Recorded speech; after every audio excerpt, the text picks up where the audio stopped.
नमस्कार दोस्तों। तो कैसे हैं आप सब और कैसा चल रहा है आपका लॉकडाउन। दोस्तों, इस लॉकडाउन की वजह से हमारे पास काफ़ी खाली टाइम है और इस टाइम पे लूडो खेल खेल के और बैठ बैठ के हो गए हम बोर। तो आइए इसी टाइम को यूटिलाइज़ करके हम कुछ चीज़ें सीखते हैं। दोस्तों, अगर आप एक मैकेनिकल इंजीनियर हो या एक मैकेनिकल इंजीनियरिंग कर रहे हो तो आपको अपनी लाइफ में एक डिज़ाइन सॉफ्टवेयर की वैल्यू तो पता ही होगी। इसलिए दोस्तों, हम आज बात करेंगे एक डिज़ाइन सॉफ्टवेयर क्रियो के बारे में। दोस्तों, अगर आपने अभी तक मेरी पुरानी वीडियो नहीं देखी है तो ऊपर दिए हुए आई बटन पर क्लिक करके उसे देख लीजिए, क्योंकि उसमें हमने बात करी है क्रियो के बेसिक मॉड्यूल स्केच मॉड्यूल के बारे में और उसके टूल्स यूज़ करके हमने एक स्केच भी बनाया है। तो दोस्तों, आज हम बात करेंगे क्रियो के दूसरे मॉड्यूल पार्ट मॉड्यूल के बारे में, जिसके हम टूल्स यूज़ करके एक पार्ट ड्राइंग भी बनाएंगे। तो दोस्तों, शुरू करते हैं बिना किसी देरी के। जैसे कि फ्रेंड आपको पता ही है, सबसे पहले हमें अपने डेस्कटॉप में से क्रियो पैरामेट्रिक की ऐप को ओपन कर देना है। ऐप ओपन करने के बाद हमारे पास कुछ इस टाइप की विंडो डिस्प्ले होगी हमारे डेस्कटॉप पर। उसके बाद फ्रेंड हमको सबसे ऊपर टॉप पर न्यू पर क्लिक करना है। न्यू पर क्लिक करने के बाद हमारे पास कुछ इस टाइप की विंडो पॉपअप होगी, जिसमें हमें अपना मॉड्यूल सेलेक्ट करना है कि हमें किस मॉड्यूल पे काम करना है। जैसे कि फ्रेंड हम स्केच मॉड्यूल पर पिछली वीडियो पे काम कर चुके हैं, तो अब हम सेलेक्ट करेंगे part module. Part module select करने के बाद हमें सॉलिड को सेलेक्ट करना होगा। उसके बाद हम अपने पार्ट का कोई नाम दे देंगे। नाम देने के बाद हमें यूज़ डिफ़ॉल्ट टेम्पलेट को अनचेक करना है, क्योंकि हमको जो यूनिट है वो खुद सिलेक्ट करनी है, ना कि डिफ़ॉल्ट यूनिट में काम करना है। तो फ्रेंड, इसको अनचेक करने के बाद हम ओके पर क्लिक करेंगे। ओके पर क्लिक करने के बाद हमारे पास डिफरेंट यूनिट की टेम्पलेट ओपन हो जाएंगी, जिसमें हमें सेलेक्ट करना है NS पार्ट सॉलिड। उसके बाद हमें ओके पर क्लिक कर देना है। ओके पर क्लिक करने के बाद हमारे डेस्कटॉप पर क्रियो के पार्ट मॉड्यूल की डिस्प्ले ओपन हो जाएगी। फ्रेंड, ऊपर हमें कुछ टूल्स दिए गए हैं जिनको यूज़ करके हमें अपनी ड्राइंग बनानी है। तो फ्रेंड, आइए एक एग्जांपल ले लेते हैं जिनकी हेल्प से हम ये जानेंगे कि हमें ये टूल्स कैसे यूज़ करना है। तो फ्रेंड, हमारे पास सबसे पहले एग्जांपल है वो इसका है। ये डिज़ाइन हमें 3D में अपने क्रियो पे बनाना है। फ्रेंड्स, सबसे पहले हमें अपने सॉफ्टवेयर में एक प्लेन डिफ़ाइन करना पड़ेगा। मैं यहाँ पे फ्रंट प्लेन डिफ़ाइन करता हूँ, जिसके ऊपर मुझे अपना स्केच बनाना है। उसके बाद मैं सिलेक्ट करूँगा स्केच कमांड को। देन मुझे जाना पड़ेगा स्केच व्यू पर। स्केच व्यू पे क्लिक करके हम स्केच व्यू पे पहुँच जाएंगे। स्केच व्यू पर पहुँचने के बाद फ्रेंड, हमें इसकी साइड फेस को यहाँ पर ड्रॉ करना होगा, जिसके लिए हमें सेलेक्ट करनी होगी line command. Line command select करने के बाद हमें दो लाइन ड्रॉ करनी होगी, एक वर्टिकल और एक हॉरिजॉन्टल।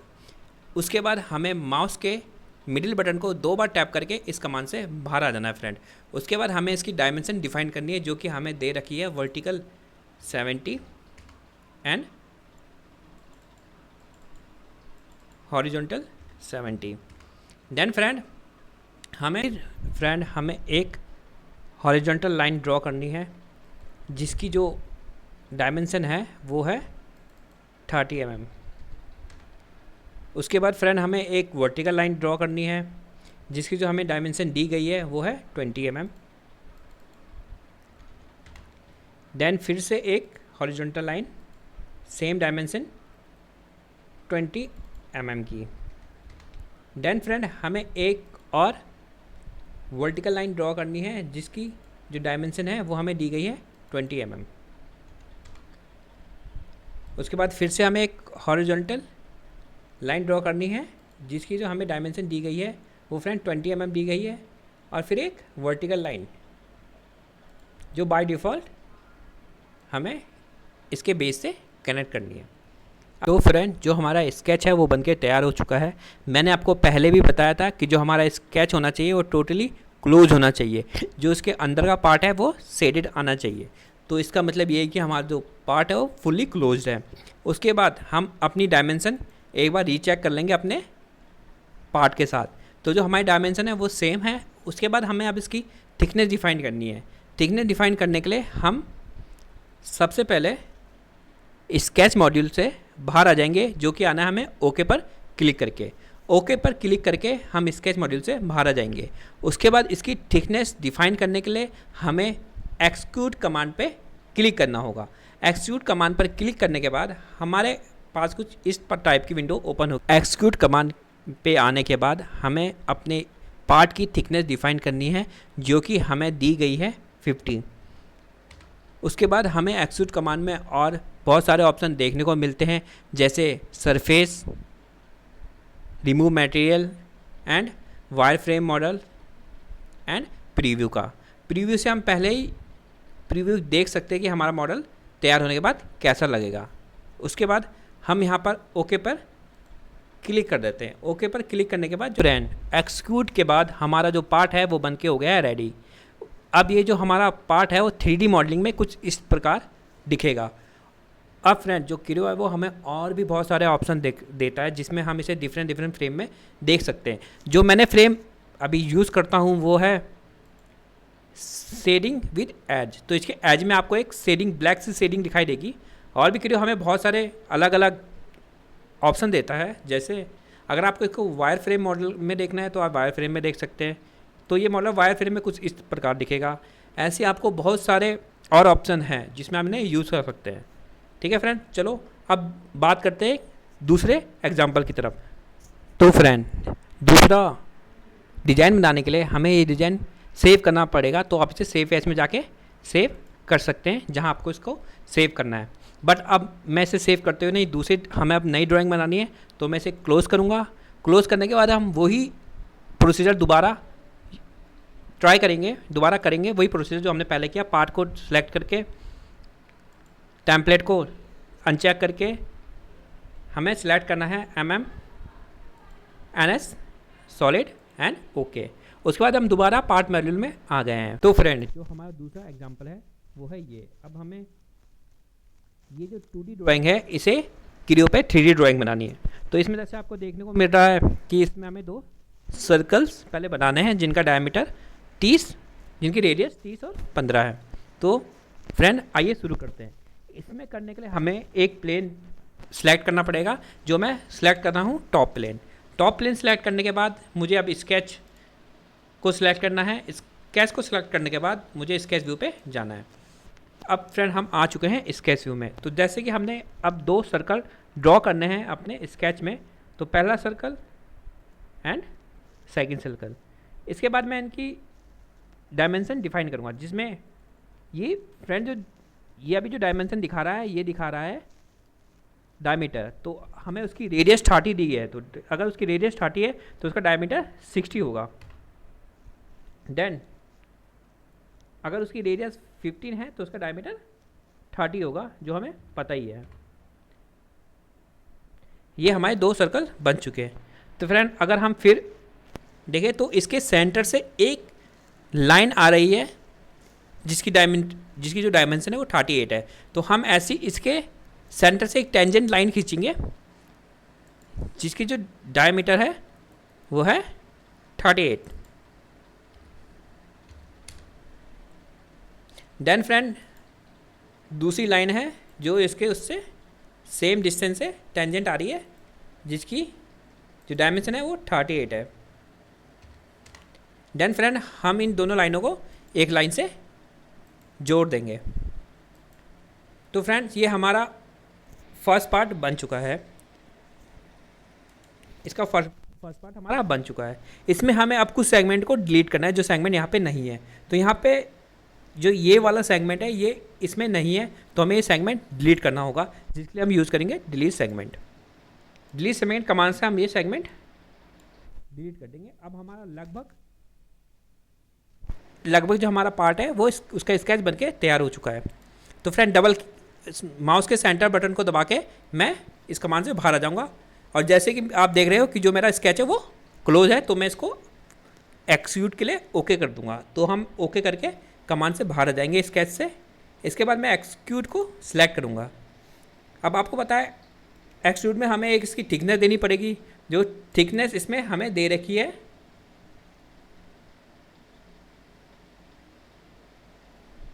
जो थिकनेस में हमें दे रखी है वो थिकनेस है 20, जिसमें थिकनेस दे रखी है वो 20 दे रखी है। तो मुझे 20 थिकनेस का ये इसकी थिकनेस 20 देनी है, तो यहाँ पे सिलेक्ट करूँगा मैं 20।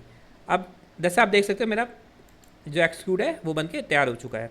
तो फ्रेंड अब हमें यहाँ पे एक कट लगाना है। जो एक कट है तो इस कट को बनाने के लिए मैं इसका फ्रंट प्लेन सिलेक्ट करूँगा, जो जिस प्लेन में मुझे कट लगाना है मैं वही प्लेन यहाँ पे सिलेक्ट करूँगा। ये प्लेन मैंने सिलेक्ट किया, इसके बाद मैंने स्केच को सिलेक्ट किया, फिर स्केच व्यू को सिलेक्ट किया। उसके बाद अब मुझे इसके ऊपर एक स्केच बनाना है, तो मुझे यहाँ पे लाइनों का रेफरेंस लेना पड़ेगा। जैसे कि रेफरेंस लाइन के लिए जैसे मैं लूँगा इस लाइन का रेफरेंस, इस लाइन का रेफरेंस एंड इस लाइन का रेफरेंस एंड एक सेंटर लाइन। तो फ्रेंड अब मैं एक जैसे कि यहाँ पे हमें एक रेक्टेंगल, एक स्लॉट बनाना है, रेक्टेंगल स्लॉट बनाना है, तो मैं एक रेक्टेंगल चूज़ करूँगा जो होगा सेंटर रेक्टेंगल, जो इस सेंटर लाइन से, सॉरी फ्रेंड, तो एक सेंटर रेक्टेंगल चूज़ करूँगा जो कि इस टाइप का होगा। ठीक है फ्रेंड, तो अब इसकी जो हमें डायमेंशन दे रखी है तो वो है 30 इसकी लंबाई है और 10 इसकी चौड़ाई है। तो वो मैं अब इसकी डायमेंशन डाल दूंगा, तो 10 इंटू 30। तो ये हमारा स्लॉट बनके तैयार हो चुका है। ठीक है फ्रेंड, अब मैं यहाँ पे ये क्योंकि ये शेडेड है अंदर का पार्ट, तो मतलब ये क्लोज, जो हमारा स्केच है वो क्लोज है, तो मैं इसे ओके कर लूँगा।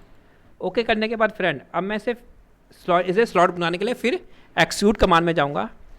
अब यहाँ पे एक्सट्रूड हमें एक ऑप्शन देता है रिमूव मटेरियल का, तो मैं रिमूव मटेरियल में क्लिक करूँगा और इसका जो एरो है वो डाउनवर्ड करूँगा, तो ये यहाँ से उतना जो मेटल है उसको रिमूव कर लेगा और वहाँ पे एक रेक्टेंगुलर स्लॉट बना देगा। तो फ्रेंड अब यहाँ पे मैं ओके करूँगा और ओके करने के बाद जो मेरी जो ड्राइंग है वो 3D में बन चुकी है, जैसे कि आप कंपेयर कर सकते हैं, ये मेरी ड्राइंग 3D में बन चुकी है। ठीक है फ्रेंड, अब हम ट्राई करते हैं एक दूसरी ड्राइंग। फ्रेंड जो हमारा तीसरा एग्जांपल है वो है ये। अब हमें इस 2D ड्राइंग को 3D पे कन्वर्ट करना है। तो फ्रेंड मैं न्यू ड्राइंग खोलने के लिए जो प्रोसीजर है वो हमारे पुराना वाला प्रोसीजर ही फॉलो करना है, जो मैं 2 बार बता चुका हूँ, इसलिए टाइम बचाने के लिए मैं तीसरी बार नहीं कर रहा हूँ। तो हम डायरेक्ट स्टार्ट करते हैं ड्राइंग पे। तो फ्रेंड इसमें जैसे कि आप इसकी डायमेंशन देख रहे हो, जो इसकी लेंथ है वो 75 है और जो इसकी ब्रेथ है वो हम ऊपर से कैलकुलेट कर सकते हैं, वो है 60। तो 75 और 60 का मैं एक रेक्टेंगल बनाऊंगा, जो कि सबसे पहले हमें एक प्लेन चूज़ करना होगा, जो कि मैं फ्रंट प्लेन चूज़ कर रहा हूँ। उसके बाद हमें सिलेक्ट करना है स्केच को, देन स्केच व्यू। अब हम स्केच व्यू पे आ चुके हैं। तो फ्रेंड मैं एक सेंटर रेक्टेंगल सेलेक्ट करूँगा, जिससे मैं एक रेक्टेंगल क्रिएट करूँगा या ड्रॉ करूँगा अपने स्केच पे। उसके बाद मुझे इसकी जो डायमेंशन है वो पता है 75 इंटू 60। देन फ्रेंड मेरा रेक्टेंगल बन के तैयार हो गया है। और मैं इसकी थिकनेस आपको बता दूँ, तो इसकी जो थिकनेस हमें दी गई है वो दी गई है 10। तो 10 इसकी थिकनेस है। तो फ्रेंड अब थिकनेस के लिए आपको पता है हमें क्या करना है, पहले यहाँ से ओके करके हमें स्केच मॉड्यूल से बाहर आना है। उसके बाद हमें एक्सट्रूड कमांड को सिलेक्ट करना है। उसके बाद हमने जो इसकी यहाँ पे थिकनेस है वो देनी है 10, सॉरी वो देनी है 10। देन ओके, देन ओके के बाद जो हमारा पार्ट है वो उसकी थिकनेस 10 हो चुके हैं। इसके बाद मुझे ओके पर क्लिक करना है। नाउ फ्रेंड अब हमें इसके ऊपर जो ये वाला पार्ट है ये बनाना है। तो इसके लिए इसकी जो हाइट है वो हमें दे रखी है 55, जो इसकी थिकनेस है वो 10 और जो इसकी लेंथ है वो हमें दे रखी है 60। तो फ्रेंड मैं इसका टॉप प्लेन सेलेक्ट करूँगा, स्केच मॉड्यूल में जाऊँगा और इसे स्केच व्यू में लेके आऊँगा। तो फ्रेंड इसमें जो हमें दे रखी थी, इसकी थिकनेस दे रखी थी हमें 60। तो फ्रेंड इसके लिए मैं पहले इसकी थिकनेस नाप लूँगा। उसके लिए हमें सबसे पहले हमें लाइनों का रेफरेंस लेना पड़ेगा, जिसके लिए हमें रेफरेंस पर क्लिक करना है। तो हमें एक इस लाइन का रेफरेंस लेना है, एक इस लाइन का, एक इस लाइन का और एक इस लाइन का। तो फ्रेंड रेफरेंस लेने के बाद अब हमें एक कॉर्नर रेक्टेंगुलर सेलेक्ट करना है। उसके बाद एक कॉर्नर हमने इस पॉइंट को देना है, दूसरा कॉर्नर दिस पॉइंट को। ओके फ्रेंड, अब हमें इसकी थिकनेस पता है, इसकी थिकनेस जो हमें गिवन है वो है 10। अब देन जो इसकी लेंथ है वो सेम है 60, तो ऑटोमेटिक 60 ले लेगा। उसके बाद फ्रेंड हमें ओके पर क्लिक करना है। ओके पे क्लिक करने के बाद हमें इस पार्ट को एक्सक्यूट करना है। तो एक्सक्यूट पे क्लिक करके, तो फ्रेंड हमें पता है इसकी जो हमें हाइट दी गई है वो 2D ड्राइंग में दे रखी है 55। तो फ्रेंड मैं यहाँ पे 55 एंटर करूँगा। देन जो हमारा पार्ट है वो बन के तैयार हो चुका है। उसके बाद फ्रेंड इसमें हमें एक स्लॉट कट करना है जो इस टाइप का है। तो इसके लिए हम वो प्लान सेलेक्ट कर देंगे जिसमें हमें स्लॉट काटना है। तो उसके लिए हम वो प्लान सेलेक्ट कर लेंगे जिसमें हमें स्लॉट काटना है। ओके फ्रेंड, उसके बाद हमें स्केच पर क्लिक करना है। स्केच पर क्लिक करने के बाद स्केच व्यू पर आना है। उसके बाद फ्रेंड जैसे कि आपको पता है इसमें हमें दे रखा है कि जो इसमें जो सर्कल है जो उसकी डायमीटर है वो है 30 और जो सेंटर से उसकी डिस्टेंस है वो है 20। तो इसलिए मैं एक लाइन सेलेक्ट करूँगा जिसकी पहले हमें इसके लिए रेफरेंस लेना पड़ेगा फ्रेंड। रेफरेंस लूँगा मैं इस पॉइंट का। पहले लाइन कमांड से बाहर आ जाते हैं। उसके बाद हमें रेफरेंस लेना है इस लाइन का फ्रेंड। उसके बाद मैं एक लाइन ड्रॉ करूँगा सेंटर से डाउनवर्ड जिसकी लेंथ होगी फ्रेंड 20 mm। देन फ्रेंड मैं एक सर्कल ड्रॉ करूँगा जो होगा 2 point circle, centre and point. तो यहाँ से सेंटर एंड पॉइंट होगा उसका दिस वन जहाँ से मेरी वो लाइन ख़त्म हो रही है। उसके बाद मैं जो सर्कल है उसकी जो डायमीटर है वो डिफाइन करूँगा 30। देन फ्रेंड मेरा सर्कल बन के तैयार हो चुका है। तो फ्रेंड ये स्लॉट काटने के लिए मुझे 2 टेंजेंट लाइन ड्रॉ करनी होगी। सर्कल के टेंजेंटली मुझे 2 लाइन ड्रॉ करनी होगी। फर्स्ट लाइन इसके सेंटर से टेंजेंटली मुझे 2 लाइन ड्रॉ करनी है। तो मेरी first line this one and second line this one. And friend मैं इस लाइनों को दोनों को कंबाइन कर लूँगा। अब मुझे फ्रेंड कुछ सेगमेंट इसका डिलीट करना है जो मुझे नहीं चाहिए। तो इसलिए मैं डिलीट सेगमेंट में जाऊँगा और वो पार्ट डिलीट करूँगा जो हमें नहीं चाहिए। ये पार्ट जो हमें नहीं चाहिए ये मैंने डिलीट कर दिया। एंड वो सेगमेंट डिलीट करने के बाद जो मेरा स्केच है वो बनके तैयार हो चुका है। जो अंदर से शेडेड है इसका मतलब ये फुल्ली क्लोज स्केच है। इसके बाद फ्रेंड मैं ओके पर क्लिक करके जिस स्लॉट काटने के लिए मैं एक्सट्रूड कमांड का यूज़ करूँगा। एक्सट्रूड कमांड आने के बाद हमें इसको डाउनवर्ड करना है तो ये जो स्लॉट है वो कट जाएगा। ये बाय डिफ़ॉल्ट ही इसे रिमूव मटेरियल ले लेगा। उसके बाद फ्रेंड हमें ओके पर क्लिक करना है। ओके पर क्लिक करने के बाद हमारा एक साइड का स्लॉट कट चुका है। लेकिन जो आप हमारी ड्राइंग में देख सकते हैं यहाँ पे दूसरी साइड भी एक स्लॉट है जो लास्ट पॉइंट से 20 mm अंदर है। इसके लिए हमें एक प्लेन सेलेक्ट करना पड़ेगा जिसके ऊपर ये स्लॉट कटा हुआ है। जो प्लेन की हमारा ये है। इसको सिलेक्ट करने के बाद फ्रेंड हम स्केच पे जाएंगे। देन स्केच व्यू पे। देन अगर हमें इस पर कोई भी स्केच बनाना है उसके लिए हमें कुछ लाइनें रेफरेंस लेनी पड़ेगी। जैसे इसके लिए मैं एक ये लाइन रेफरेंस लेता हूँ एंड एक ये लाइन। उसके बाद फ्रेंड मैं एक लाइन खींचूँगा जिसकी जो डिस्टेंस होगी वो होगी यहाँ से 20 mm। लाइन खींची 20 mm की। उसके बाद फ्रेंड मैं एक रेक्टेंगुलर सेलेक्ट करूँगा जो होगा सेंटर एंड कॉर्नर। तो जो इसका जो पार्ट है वो इस टाइप का रेक्टेंगल मैंने सेलेक्ट कर दिया। तो इसके लिए हमें जो इसकी डायमेंशन दे रखी है वो जो है इसकी जो लेंथ है वो 20 है, जो इसकी ब्रेथ है वो 15। तो फ्रेंड मैं इसकी लेंथ जो यहाँ पे डाल दूँगा 20 एंड जो इसकी ब्रेथ है वो यहाँ पे यूज़ करूँगा 15। देन फ्रेंड मैं जो इसके बाकी बचे पोर्शन को डिलीट कर दूँगा जो हमें नहीं चाहिए। उसके बाद मैं इससे बाहर आऊँगा फ्रेंड। तो यहाँ पे हमें ये जो सेगमेंट है ये फुल्ली क्लोज है क्योंकि ये शेडेड है। इसके बाद मैं ओके पर क्लिक करके इस पार्ट को रिमूव करने के लिए जाऊँगा एक्सट्रूड कमांड का यूज़ करूँगा जिसमें मुझे फिर जो ये एरो है इसको डाउनवर्ड करना है और मेरा जो मटेरियल है वो वहाँ से रिमूव हो चुका है। तो फ्रेंड यहाँ पे ओके करके जो हमारा पार्ट है वो 3D में बन चुका है जो कि आप अपने सामने स्क्रीन पर देख सकते हैं और इसे कंपेयर कर सकते हैं जो हमारे पास 2D ड्राइंग था। तो ये जो हमारी ड्राइंग है वो बनके तैयार हो चुकी है। तो फ्रेंड अगर आपको ये वीडियो अच्छी लगी है तो प्लीज़ इसे लाइक करें और मेरे चैनल को सब्सक्राइब करें। Thank you.